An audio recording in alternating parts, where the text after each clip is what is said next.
अरे भाई थोड़ा जोश देखो। भारत माता की भारत माता की। उंडू प्रीमियर लीग क्रिकेट प्रतियोगिता में सरपंच साहब आदरणीय लद्दूराम जी, पूर्व पंचायत समिति सदस्य आदरणीय हनुमान जी, आदरणीय जय सिंह जी, आदरणीय भीख सिंह जी, आदरणीय जेठाराम जी और मंच पर विराजमान परम सम्मानित सभी मंचासीन अतिथिगण, प्रधानाचार्य जी और सामने विराजमान क्रिकेट के सभी खिलाड़ी बंधु। खेलकूद की प्रतियोगिता में हम सभी इस उद्घाटन कार्यक्रम में बैठे हैं और वैसे जीवन ही अपने आप में खेल ही है। हम सब अनुभव करेंगे, जैसे जैसे हमारी आयु बढ़ती जाएगी, परिपक्वता आएगी, दुनिया के अनुभव देखेंगे, ऐसा लगेगा कि ये दुनिया गोल है, जीवन खेल है। गोल दुनिया में अनेक प्रकार की चुनौतियां, बाधाएं, संकट, विकट मोड़, ये सब प्रकार की चुनौतियां हमारे को झेलने को मिलेगी। उस गोल दुनिया में कई प्रकार के अनुभव भी मिलेंगे। यह देश विविधताओं भरा देश है। इस देश को कहा है हिमालयम समारभ्य यावदिन्दु सरोवरम तम देव निर्मितम देशम हिंदुस्तानम प्रचक्षते। यह देव निर्मित देश है, केवल राजकीय सीमाओं से घिरा हुआ एक भूमि का टुकड़ा नहीं है। जिस प्रकार से अन्य देश है जहां पर रक्त की नदियां बह रही है, एक दूसरे के खून के पिपासु, वैसा देश नहीं है। यहाँ चींटियां, अभी जैसे चींटियां झटकी थी तो सब चिंता कर रहे थे, ये बूढ़े बुजुर्ग विराजे कि चींटियां मर नहीं जाए, एक भी चींटी मरे नहीं। यह चिंतन केवल हिंदुस्तान में है, केवल भारत में, और कहीं नहीं है। हमारे घर के आगे कुत्ता आ गया तो उसको रोटी डालो, गाय आ गई उसकी रोटी डालो, कोई चलता राहगीर मेहमान आ गया उसको रोटी डालो। ये भारत में और कहीं नहीं है। अतिथि देवो भव, मेहमान आ गया उसका सम्मान करो। बूढ़े बुजुर्ग आदरणीय विराजमान है, ये साफे वाली हमारे आदरणीय, इनका सम्मान करना चाहिए, झुक करके चरण स्पर्श करना चाहिए। भारत में और कहीं नहीं है। इसलिए ये खेल जो है, खेल बहुत चीजें हमारे को सिखाता, संस्कार प्रदान करता है। शरीर माध्यम धर्म खलु साधनम, धर्म निर्वहन करने का शरीर सबसे बड़ा माध्यम है। हमारा शरीर जब स्वस्थ रहेगा, मजबूत रहेगा, बलिष्ठ रहेगा, तो हमारे जीवन में बहुत सारे चुनौतीपूर्ण कार्य हम कर पाएंगे। उसके लिए माध्यम खेल है। तो खेल में अनेक प्रकार के और भी मानवता के गुण हम सीखते हैं। आप जो बैठे हो अलग अलग जाति के हो सकते हैं, अलग अलग पंथ के, अलग अलग धर्म के, मजहब के, अलग अलग गांव के हो सकते हैं, अलग अलग रास्तों से आए होंगे, परंतु जब क्रिकेट में टीम मिल जाती है, क्रिकेट में जितने खिलाड़ी होते हैं या फिर कबड्डी में जितने खिलाड़ी होते हैं, वॉलीबॉल, फुटबॉल, जब एक टीम बन जाती है, भले अलग अलग जाति, अलग अलग गांव के लोग हैं, टीम बन गई, इसका मतलब उस टीम में भावना ये है कि हमारी टीम को जिताना है, सामने वाली टीम को चुनौती देकर के सर्वस्व झोंक करके जिताना है। और आपस में सारे भेद भूल जाते हैं, ये छोटी जाति का, ये मोटी जाति का, ये सामान्यतः जो हमारे दिमाग में कीड़ा है अनावश्यक, ये कीड़ा खत्म हो जाता है इस खेल में साधना। इसलिए खेल बहुत महत्वपूर्ण है। सामाजिक समरसता के भाव हमारे व्यवहार में, आचरण में, खेल खेल के माध्यम से हम सीखते हैं। नहीं तो हमारे देश में बहुत प्रकार की विकृतियां हैं।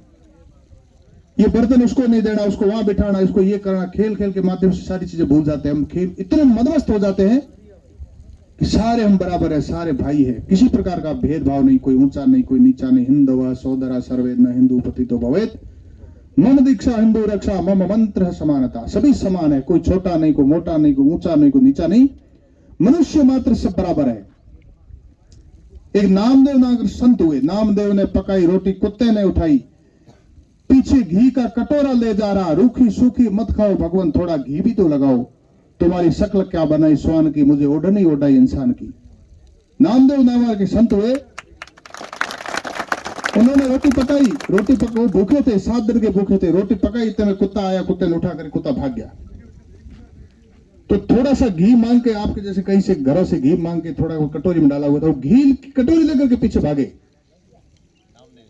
नामदेव जी, और कुत्ते को कहा कि आपकी शक्ल क्या बनाई स्वान की, मुझे ओढ़नी ओढ़ाई इंसान की, मैं इंसान हूं, आप कुत्ते का रूप है, लेकिन ईश्वर ने आपको बनाया है, इसलिए आप रूखी सूखी मत खाओ, भगवान थोड़ा घी भी तो लगाओ, भगवान ने आपको बनाया है। इसलिए जिस देश में हमारे महर्षियों ने, हमारे महापुरुषों ने कुत्ते के प्रति भेद नहीं माना, वहां मनुष्य के प्रति भेद माना जाता है। ये सबसे बड़ी विकृति है। खेल खेल के माध्यम से इसको खत्म किया जा सकता है सज्जनों। और खेल सांघिकता सिखाता है, सामूहिकता सिखाता है, जीवटता सिखाता है। संग सद्दुम संवदद्दुम संव मनासी जानताम देवा भागे यथा पूर्व संजानाना उपासते। पूर्व काल में जिस प्रकार से देवताओं ने अपना अपना अभिष्ट प्राप्त किया, फल प्राप्त किया, उसी प्रकार से खेल में खिलाड़ी अपनी जीवटता के अनुसार प्रतिभा का प्रदर्शन करेगा, वो जीतेगा। एक समानता का व्यवहार है, एक न्यायपूर्ण व्यवहार है। इसलिए खेल सामान्य नहीं है। खेल खेलने ही चाहिए, सभी प्रकार के खेल खेलने चाहिए। क्रिकेट खेलना चाहिए, उसके साथ साथ पारंपरिक खेल खेलना चाहिए। कबड्डी है, पुराने समय में खाड़ू होता था, ये बूढ़े बुजुर्ग सब खेलते थे। आप में से अगर कोई मेरी आयु को निश्चित रूप से उनको पता होगा खाड़ू खेल क्या होता है। ये सीख खेलना ही चाहिए, क्योंकि फालतू की मैंने बताया, फालतू का हमारे दिमाग कोई अगर कीड़ा है तो कीड़ा निकल जाएगा। किसी कारण में बीच में कोई 200-300 सालों का शासन काल था, इस समय कीड़ा है, पहले कीड़ा नहीं था। इसलिए हम सब आगे बढ़े, हमारे स्वयं के पराक्रम को बढ़ाते हुए बहुत अच्छे अधिकारी बने, बहुत अच्छे खिलाड़ी बने, बहुत अच्छे व्यापारी बने, बहुत अच्छे समाज सेवी बने, बहुत अच्छे व्यक्ति बने। और बूढ़िया बड़ेरा गए ने अपने मुनख बनाना चाहिए, अपने मुनख बनाओ। हेना मोटो कौन है, अपने मुनख बनाओ। अच्छे कपड़े पहनने आने चाहिए, अच्छी रोटी कमाने के लिए हमें सारा साधन होना चाहिए, अच्छा पैसा है, सारी बातें हैं, लेकिन मुनख बना सबसे पहले चाहिए। इसलिए हम ऐसे बूढ़े बुजुर्गों से मार्गदर्शन लेकर के अभी बाबा रामदेव जी का नाम आया। आपको पता है बाबा रामदेव जी का नाम क्यों आता है बार बार? बाबा रामदेव जी ने जब भारत गुलामी के दौर से गुजरा था और यहां पर छुआछूत परम सीमा पर था, उस समय डालीबाई नामक एक छोटी बच्ची थी, जिसको हमारे समाज में ऐसी भारतीय समाज में जो मान्यता थी इनकी, जिसके ऊपर छुआछूत किया जाता था। बाबा रामदेव एक राजा के परिवार से थे, शासक वर्ग से थे, और जो डालीबाई थी वो एक अछूत समाज से थी, जिसको माना जाता, नहीं मानना चाहिए लेकिन जो माना जाता है। उन्होंने कहा मेरी सगी बहन है, विरोध किया लोगों ने, छुआछूत थे, घर बिठाल दियो, फलानी डिंगड़ी कर ली, तो वो नहीं, हमारी बहन है। और इतने बड़े विराट उदाहरण के कारण एक सामाजिक समरसता का उस समय मुझे लगता है 500-700 वर्ष हो गए, तो बाबा रामदेव जी ने इतना अनूठा उदाहरण हमारे सामने प्रस्तुत किया। मीराबाई रैदास का उदाहरण हमारे सामने प्रस्तुत, रानी रूपादे और मेघधारू का उदाहरण हमारे सामने प्रस्तुत है। ये जो मैं उदाहरण क्यों दे रहा हूं सज्जनों, देश को तोड़ने वाली बहुत सारी शक्तियां हमारे को अलग अलग करने के लिए आज भी कार्यरत है देश में। उनको मुंह तोड़ जवाब देने के लिए हमारे को मोटा मन करना पड़ेगा। जो स्वयं को बहुत मानता है मैं ऊंचा बैठा हूं, झुके। अगर वो मानता है कोई नीचे भाई खड़ा है, उसको हाथ पकड़ के बराबर ले आए। यही हमारे महापुरुषों ने सिखाया, यही श्री राम ने सिखाया था, यही श्री कृष्ण ने किया था।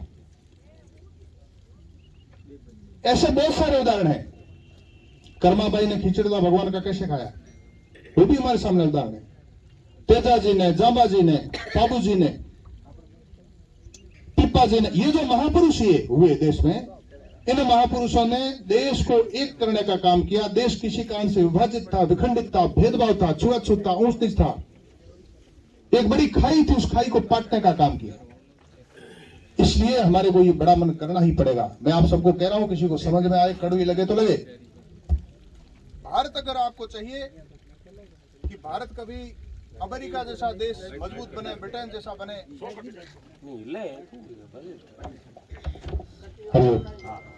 तो उसके लिए हमारे को वैसा ही आचरण करना पड़ेगा। श्री राम जैसा आचरण करना पड़ेगा, जिन्होंने सबरी के झूठे पैर खाए और उनके वनवासी सेना में थे। महाराणा प्रताप के भील सैनिक थे, सब जाति के लोग थे। शिवाजी की सेना में देश पांडे, वनवासी, अनेक प्रकार के लोग थे।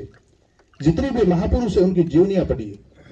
हम स्वयं को बड़ा अगर मानते हैं तो हम स्वयं बड़ा है या नहीं है, लेकिन बड़े महापुरुष हमारे इतिहास में कौन थे, उनका इतिहास जरूर पढ़ना चाहिए।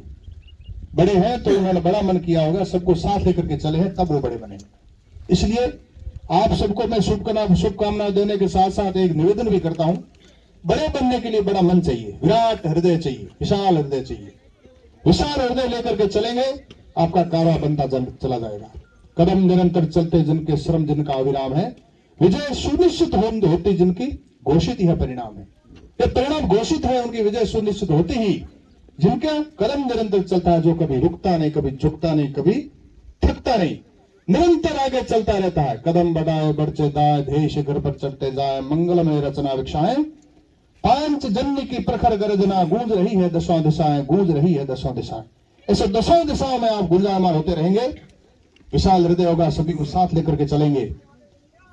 हमारा ओंडू गांव संगठित रहे, शिव पंचायत समिति संगठित रहे, बाड़मेर जिला संगठित रहे, राजस्थान संगठित रहे और भारत मजबूत भव्य दिव्य बने। ऐसी कल्पना आने के लिए सभी को एक साथ मिला करके, कंधे से कंधा मिला करके आगे चलना होगा सजनों। यह उदाहरण महापुरुषों ने प्रस्तुत किया और हमने भी करना होगा। आज क्रिकेट प्रतियोगिता में आप सभी खिलाड़ी, कोई छोटे बालक हैं तो कोई बड़े दाढ़ी वाले भी है, कुछ सफेद बाल वाले भी है बंधु। हम खेल खेलते हैं, उसमें हार जीत दोनों होती है। हर व्यक्ति अपने जीवन के प्रत्येक पड़ाव में हारता भी है, जीतता भी है। जब हारता है तो ग्लानि महसूस करता है, तो जीतता है तो अति उत्साह में गौरवान्वित होता है। परंतु हर पड़ाव पर हार भी नहीं होती और प्रत्येक बार जीत भी हासिल नहीं होती। कभी हार कर हमारे को निरुत्साहित होने की आवश्यकता नहीं, जीत करके अति उत्साहित होने की आवश्यकता नहीं। हमारे को दिखावा करने की जरूरत है, हम जीत गए। कर्तव्य पथ की डोरी कसकर पकड़ के रखना। सदैव अटल बिहारी वाजपेयी जी ने कहा था, क्या हार में क्या जीत में किंचित नहीं भयभीत में, कर्तव्य पथ पर जो भी मिला ये भी सही वो भी सही। कर्तव्य पथ की डोरी कस के पकड़ के रखना, निश्चित रूप से जीत होगी। क्योंकि गीता में भी कहा, कर्मण्येवाधिकारस्ते मा फलेषु कदाचन। कर्म की बिना इच्छा किए, परिणाम की बिना इच्छा किए कर्म करते रहो।